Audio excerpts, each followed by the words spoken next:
오늘 함께 읽은 본문을 중심으로 사실을 받아들이는 태도의 차이라는 제목의 하나님 말씀 나누고자 합니다. 반갑습니다. 네, 처음 여러분들에게 인사드립니다. 예, 그 이름만 유명한 이준일 목사입니다.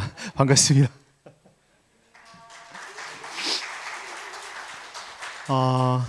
사실 저는 지금 이 순간이 되게 감개무량하고 너무 떨리고 두렵습니다. 설교를 준비하다가 문득 생각이 들어서 좀 세어봤어요. 제가 1월 달에 설교를 몇 번 했는지 세어봤어요.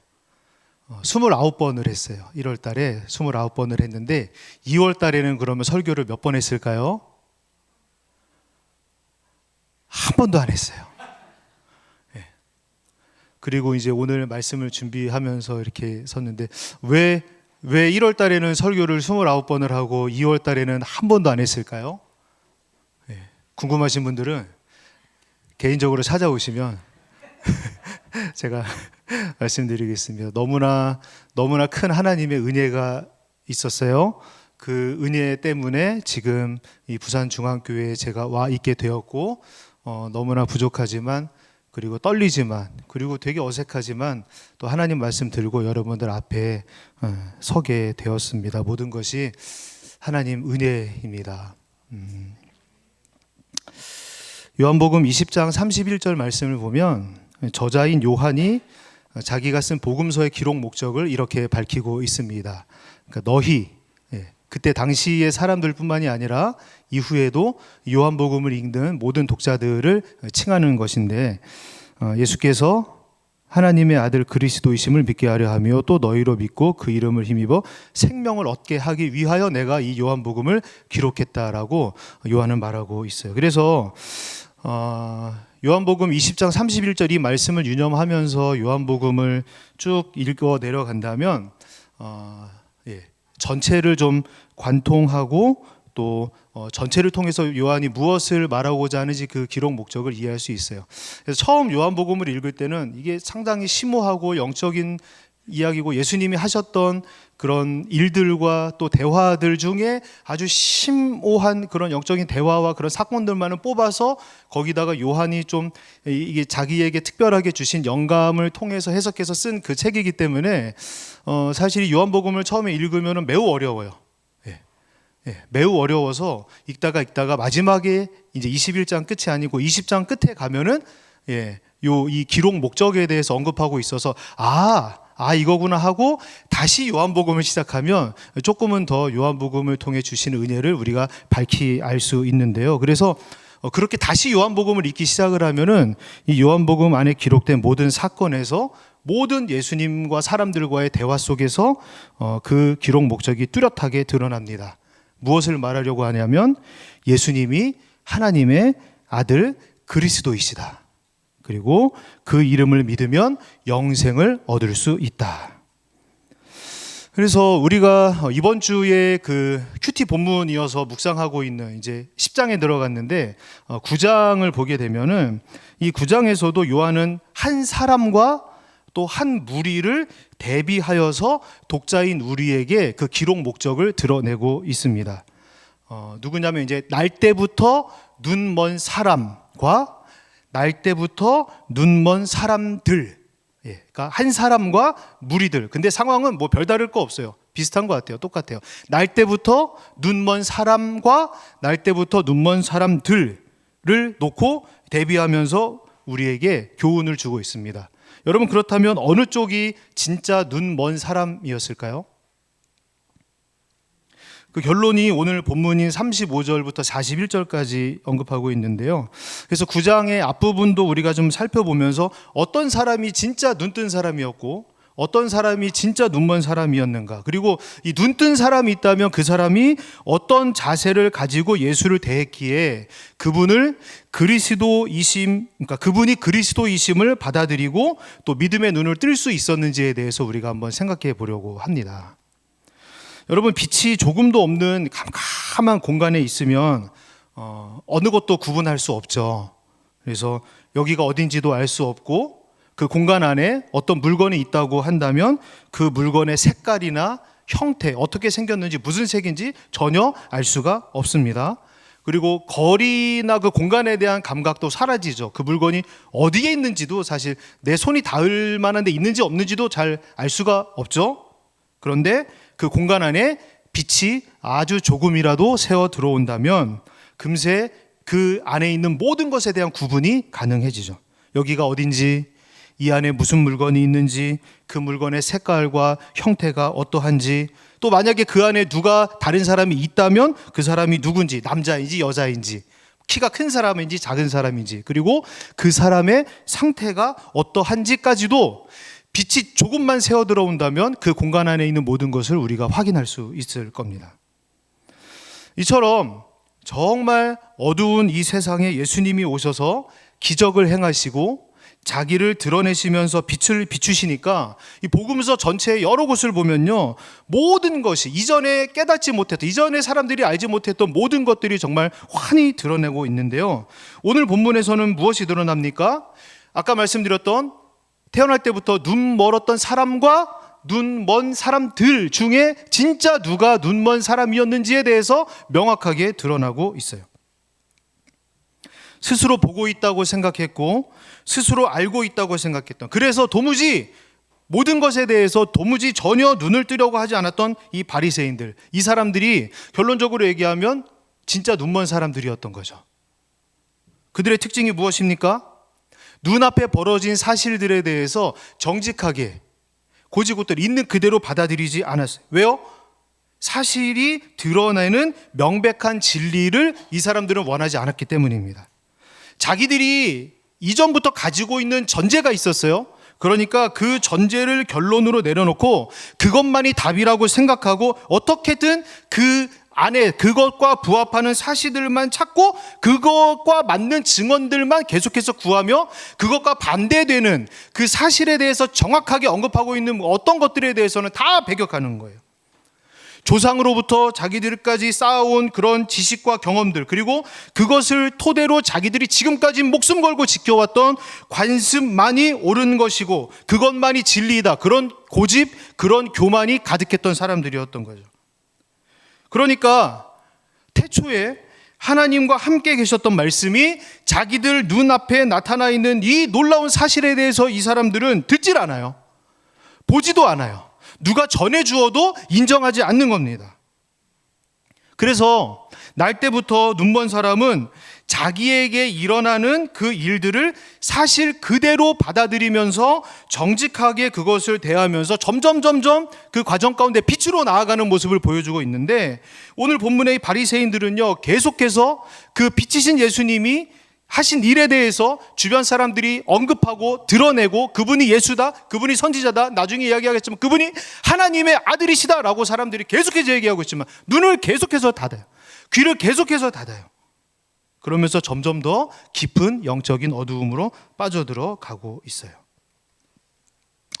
당시 사회적으로 또 문화적으로 이렇게 사람들의 관점은 어땠냐면 사고나 질병으로 인해서 그 장애를 얻게 된 사람은 자기가 지은 죄로 인한 벌을 받은 것이다, 이런 생각을 갖고 있었어요.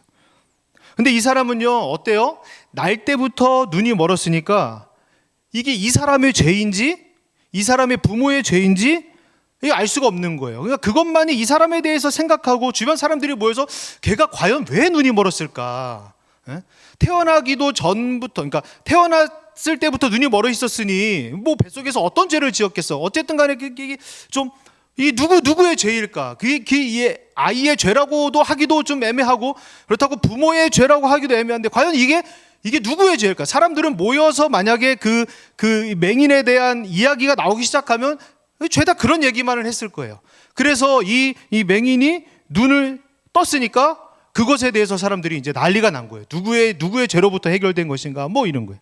하지만 예수님의 관심사는요, 이 사람의 이 눈을 뜨지 못함이 어떤 이게 죄였는지에 대한 것은 전혀 관심사가 아니었어요. 예수님의 관심사는 그게 아니었어요. 누구의 죄인지도 예수님은 궁금하지 않으셨어요. 그저 하나님의 일인지 아닌지가 중요했고, 이 사람과의 만남을 통해서 자신이 세상의 빛이심을 드러내는 게 유일한 목적이셨어요. 그래서 예수님은 자신의 일을 묵묵히 하셨습니다.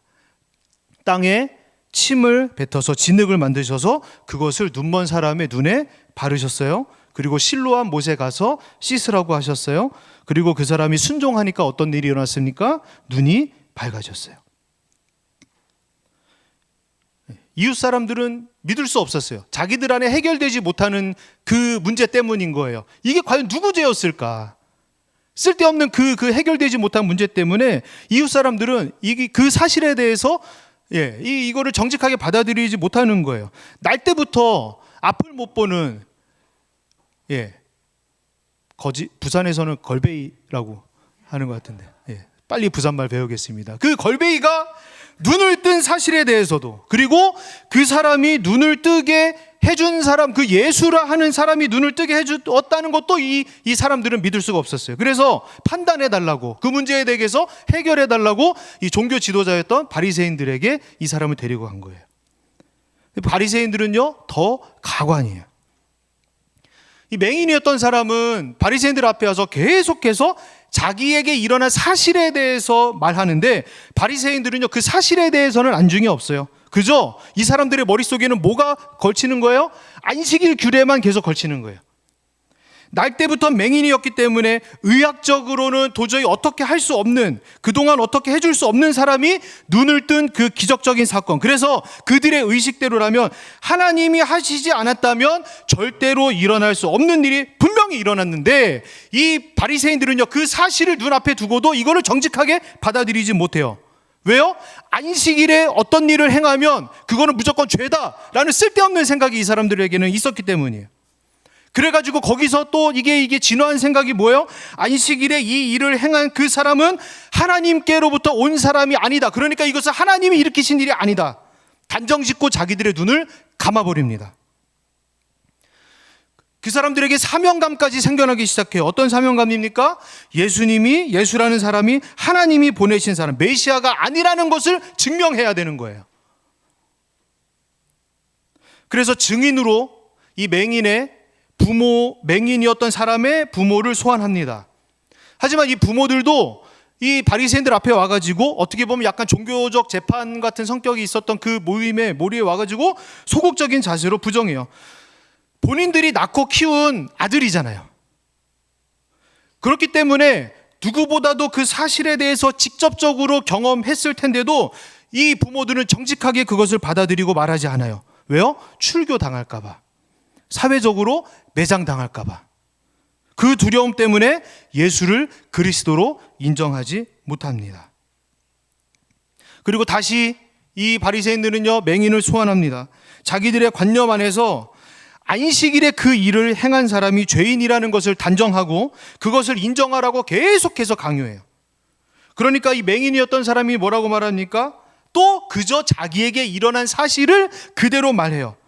몇 번을 똑같은 사실을 말함에도 불구하고 그것을 믿지 않는 사람들에게 이제는 약간 비아냥거리면서 질문합니다. 왜 자꾸 물어요? 저는 있었던 사실을 그대로 얘기하는 거잖아요. 내 눈이 그러니까 태어남과 동시에 뜨지 못했던 눈이 뜨여졌고, 그 눈을 누가 이런 방법으로 뜨게 했고, 그 사람의 이름이 예수라는 것에 대해서 내가 당신들에게 계속 말하고 있잖아요. 근데 왜 믿지 못합니까? 왜 자꾸 물어보는 겁니까? 혹시 당신들도 그 사람의 제자가 되고 싶어서 궁금해가지고 자꾸 묻는 것 아닙니까? 아예 욕을 하면서 이 바리새인들은 아니다, 우리는 그 사람의 제자가 되고 싶은 마음이 요만큼도 없다. 우리는 모세의 제자다. 모세만 인정하겠다. 그리고 눈을 감아버립니다. 그리고 결국에는 이 맹인이었던 사람을 쫓아내죠. 출교시킵니다. 자기들이 이룩하고 자기들이 구축한 그 사회망 안에서 완전히 내쫓아요. 여러분, 이 맹인이었던 사람의 마음이 어땠을까요? 한번 이 사람의 입장에 서서 생각해 보려고 했어요.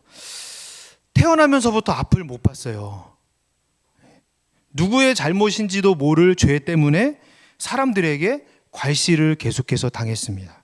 부모가 있었는데도 구걸하는 삶을 살았던 것을 보면 어떻게 보면 이 부모도 그 아이의 눈이 멀었던 맹인으로 태어났던 그 아이에게 죄가 당사자에게 있는 것이다, 좀 이렇게 돌렸던 것 같아요. 그런데 예수님을 만나고 이 사람이 기적적으로 눈을 떴습니다. 모든 문제가 해결된 거잖아요. 죄의 문제가, 궁극적인 죄의 문제가 해결된 거잖아요. 하지만 어때요? 사회는, 주변 사람들 아무도 그것을 인정해 주지 않아요. 오히려 말도 안 되는 트집을 잡다가 결국에는 쫓아내요. 얼마나 외로웠을까요? 이 사람이 얼마나 고독했을까요? 그런데 그렇게 쫓겨나 외로움 가운데 있던 사람에게 누가 찾아오세요? 예수님이 찾아오셨어요. 그리고 그 사람과 친히 인격적인 대화를 나누셨습니다. 그 대화 속에서 이 맹인이었던 사람의 변화가 저는 상당히 주목할 만했어요. 뭐냐면 자기의 눈을 뜨게 해주었던 그 사람에 대한 칭호를 처음에는 뭐라고 얘기냐면 11절을 보면 예수라 하는 사람이 내 눈을 뜨게 했다 이렇게 얘기해요. 그리고 17절에 가면은 그분에 대해서 선지자라고 이야기합니다. 그리고 33절을 보게 되면 그분에 대해서 하나님께로부터 온 사람이다 라고 이야기를 해요. 그리고 오늘 본문에 와서 뭐라고 고백합니까? 주님이라고 고백을 하죠. 그러니까 자기에게 일어난 사실을 정직하게 받아들이고 예수를 바라본 사람의 인식은, 그 사람의 믿음은 이렇게 변해가는 것이죠. 이에 비해서 답을 정해놓고 있었던, 그러니까 뭐 요즘 말로 하면 답정너라고 해요. 답을 정해놓고 있었던 바리새인들은 어떻습니까? 16절 보면요, 예수는 하나님으로부터 온 자가 아니다. 27절 말씀 보니까 예수는 그리스도가 아니다. 24절 보니까 아예 예수는 죄인이다. 그러니까 자기들 눈앞에 사실로 일어난 일을 정직하게 받아들이지 못한 사람들의 예수님에 대한 인식은 이렇게 고정되는 겁니다. 맹인이었던 사람도, 그 사람의 이웃 사람들도, 그 사람의 부모들까지도 와서 날 때부터 맹인이었던 그 사람이 눈을 뜨게 되었다는 것을 아무리 증언해도 자기들의 관념에 사로잡힌 이 바리새인들의 눈은 절대로 띄어지지 않았던 것이죠. 일어난 사실과 모든 사람들의 증언이 공통적으로 가리키는 사실이 예수가 구약에 예언된 메시아라는 것이 너무나도 분명했지만 그것이 이 바리새인들이 원했던 결론은 아니었던 거예요. 그러니까 결국에는 핵심적 증인이었던 맹인이었던 자를 협박하고 결국에는 내쫓아버린 것이죠. 아무 말도 못하게 아주 그 입을 막아버린 거예요. 자기들이 만들어낸, 자기들이 지켜야 했던 사회와 단절시킨 거예요. 그렇게 극심한 외로움 가운데 있었던 그 사람에게 예수님이 찾아오신 것이죠. 그리고 그에게 질문하십니다. 내가 인자를 믿느냐? 이 질문은요, 하나님의 아들의 존재를 믿느냐 그런 의미예요. 하나님의 아들이 사람의 몸을 입고 세상에 왔다는 것을 내가 믿느냐 하는 질문이에요. 그러자 이 사람이 대답합니다. 주여, 그가 누구십니까? 그가 어디에 계십니까? 제가 그분을 만난다면 제가 그분을 좀 믿고 싶습니다. 그러니까 여기까지는 이 주여라는 단어가 그저 선생님, 선생님, 스승님, 그런 일반적이고 정중한 표현인데요. 그러니까 요때까지만 해도 이 맹인의 안에 있었던 생각은 자기에게 일어난 사실을 정직하게 받아들인 이 사람의 안에 있었던 예수라는 사람이 하나님께로부터 온 사람, 인자이자 메시아라는 것에 대해서 이 사람은 이제 알고 인식하고 있었어요. 이제 그 사람이 누구인지 알면 내가 믿겠다. 그런 결심이 선 상황인 것이죠. 이러한 대화를 통해서 구원받을 만한 믿음이 그에게 있음을 확신하신 예수님은 자신이 하나님의 아들이요 또 메시아이심을 밝히셨고, 드디어 맹인이었던 사람은 예수님을 향해서 주님, 당신이 메시아이심을, 당신이 나의 구세주이심을 믿습니다 라고 고백하고 엎드려 절했어요. 겸손과 낮아짐의 표현과 행동이었고 예수님을 진짜로 만난 사람의 합당한 모습이었죠. 참된 예배의 모습이라 할 수 있겠습니다. 예수님이 사람을 구원하시는 그런 단계적 모습이 이와 같지 않나 저는 또 생각을 해봤어요. 뭔가 세상 사람들이 말하는 것과는 전혀 다른 가치인 예수 그리스도에 대해서 내가 그분이 하나님의 아들이시고 이 세상에 사람의 몸을 입고 오셨다는 것을, 그 사실을 정직하게 믿고 받아들임으로 인하여 세상과는 좀 다른 가치로 살아갈 수밖에 없는 그 상황 속에서 좀 격리되고 배척되고 좀 외로워지고 고독해지고, 그런 홀로 하나님 앞에 서는 그런 삶을 살아가기 시작한 그 사람에게 누가 찾아오신다는 거예요? 예수님이 찾아오셔요. 그리고 말씀으로 말씀을 거세요. 대화를 거세요. 그러면서 성령 하나님께서 조명하십니다. 깨닫게 해주세요. 그러면서 어떻게 돼요? 그 안에 믿음이 자라나게 하시고 결국에는 진짜 영과 진리로 하나님의 아들 예수님이 그리스도이심을 고백할 수 있는 참된 믿음의 사람으로 이렇게 자라날 수 있게 되는 것이죠. 여러분, 우리가 살아가면서 그런 것 같아요. 때로는 고독함을 즐겨야 되는 것 같아요. 때로는 좀 외로움을 즐겨야 되는 것 같아요. 왜요? 세상과는 다른 예수 그리스도, 예수가 그리스도이시라는 가치관을 밑바탕에 두고 살아가는 우리의 삶 가운데 때로는 고독함과 외로움이 찾아오는 것은 당연하다고 우리가 좀 즐기면서 살아야 될 것 같아요. 그때에 그 깊은 그 속에서 우리가 그것을, 그 외로움을, 고독함을 잠깐 해결하려고 다른 사람들에게 좀 인기를 끌만한 어떤 것을 내가 찾고 구비하려고 노력하는 그런 삶을 사는 것이 아니라 외롭지만 고독하지만 내가 그래도 이 진리를 지키면 내가 홀로 하나님 앞에 서 있을 때 누가 찾아오시는 것을 기대하자는 거예요? 예수님이 찾아오시는 것을 기대하자는 거죠. 성령 하나님께서 이전에는 성령 하나 요한복음 14장에 뭐라고 말씀하셨어요? 예수님이 성령의 기능에 대해서 예수님이 말씀하신 것을 생각나게 하시고 또 그것에 대해서 우리 안에서 온전하게 그 말씀이 이해될 수 있도록 도와주시는 보혜사 성령께서 우리에게 예수님과 함께 찾아오셔서 이미 우리 안에 충만하게 계신 그 성령님께서 우리 안에 예수님을 온전히 믿을 수 있는 그런 믿음을 자라날 수 있게 해주시기 때문에 우리는 믿는 사람으로서 세상 속에서 고독함과 외로움을 좀 때로는 즐기면서 살아야 되지 않을까, 그런 생각을 저는 해보게 되었어요. 그때에 주님 앞에 온전히 엎드릴 수 있는 참된 예배자의 성품이 우리 안에 깨어날 수 있기 때문이죠.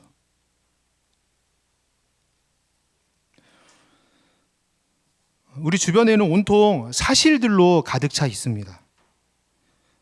사실이 무슨 말인지 좀 더 정확하게 알아보려고 사전을 찾아봤어요. 그랬더니 사전에서 이렇게 얘기하더라고요. 실제로 발생했던 사건이나 현재에 있는 일. 여러분, 우리 삶 가운데 우리 주변에 어떤 것들이 실제로 발생했던 사건이고 그리고 현재 일어나고 있는 일들일까요? 잠깐 생각해 봤어요. 낮을 밝게 환하게 비추던 해가 지고 지금은 달이 떠 있죠. 사실인가요? 아니면 아닌가요? 사실이죠. 바람이 불어서 구름이 이동하고 파도는 멈추지 않고 계속 몰아칩니다. 누가 돌보거나 키우지 않아도 나무들은 자라고 새들은 지저귀고 날아다녀요. 대한민국이 있고 우리는 오늘 하루 일상을 풍족하게 누렸습니다. 저는 개인적으로 이 일반은총이 나에게 다가오는 것이 무엇일까 생각해 봤더니 이 부산이라는 도시가 참 공기가 맑고 깨끗하다, 그런 생각이 들었는데요.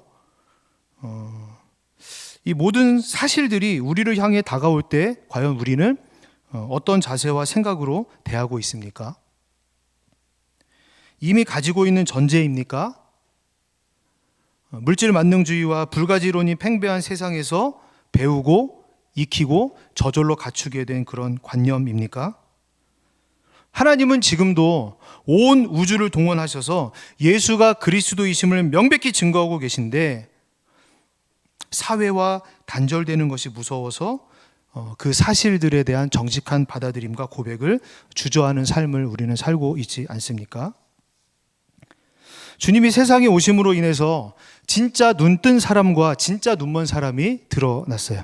일어난 사실에 대해서 보인다고 또 볼 줄 안다고 하면서 자기 생각에 갇힌 사람이 진짜 눈먼 사람이고, 나는 보지 못하니, 나는 볼 수 없으니, 나는 볼 수 있는 능력이 없으니 보게 해달라고, 사실 그대로를 보고 믿게 해달라고 하나님께 구하는 사람이 진짜 눈뜬 사람인 것이죠. 정리할게요. 구원의 기쁨을 만끽하는 사람은 단순한 믿음에서 시작되고 발전합니다. 내 삶에 일어나는 모든 사실들이 하나님께서 나를 위해 일하고 계시는 증거임을 정직하게 받아들이고 인정하는 것입니다. 과학적으로 증명하거나 이해하려고 애쓰지 않아도 괜찮아요. 그저 하나님이 하신 일, 내 삶에 일어나는 모든 일들, 그 사실들이 하나님께서 하신 일임을 덤덤하게 믿고 고백하면 되는 겁니다. 그러나 그러다 보면 우리의 삶이 외롭고 고독할 수 있어요.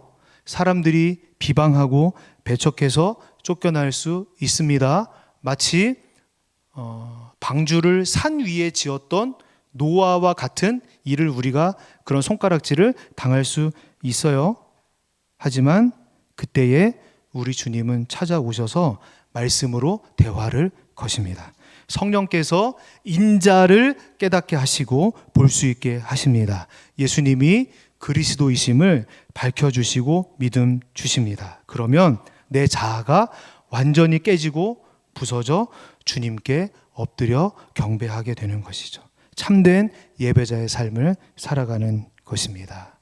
우리 삶 가운데 일어나는 우리를 향하여 다가오는 모든 사실들을 우리가 대할 때 우리의 생각과 우리의 관념과 우리의 기준, 우리가 세상 속에서 배웠던 그 어떠한 지식을 가지고 바라보는 것이 아니라 그저 사실 그대로 하나님께서 우리에게 하신 일이라는 것을 온전히 받아들일 때 우리 안에 이 실로암에서 눈뜬 소경과도 같은 인생의 변화가 일어날 줄로 믿습니다.